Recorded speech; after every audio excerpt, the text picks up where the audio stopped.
Hi, I'm Pavel Golovkin, a visual artist and a photojournalist in the past. Over 15 years in journalism, 10 of them on the top global level, I've noticed that many photographers can create a beautiful, creative image with shadows, reflections, with an extra twist, all to show off how great they are as artists. But who can shoot in our days without additional cropping, nails the exposure and sharpness in the point where it has to be?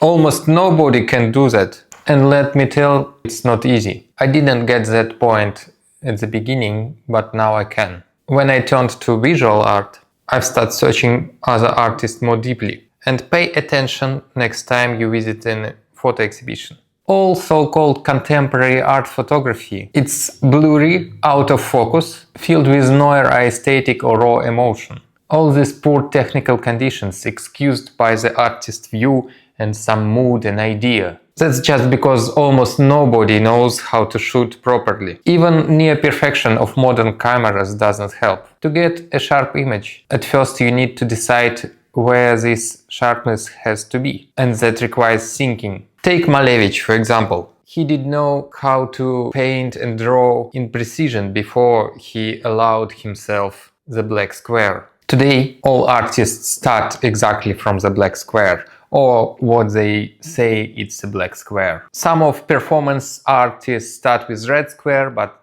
this is another story. It's like if Alexander Pushkin didn't know how to write.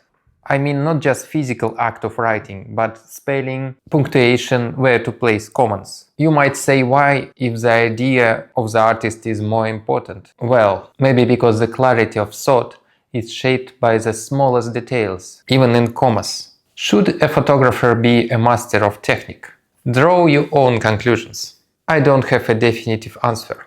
I personally know the world-class photographers, that's not a joke, who barely understand exposure. And yet it does not stop them from working, selling their photos and create the stunning images. The era of Helmut Newton and Salgado is over. A photographer doesn't owe anyone anything. As one footballer said, your expectations are your problems.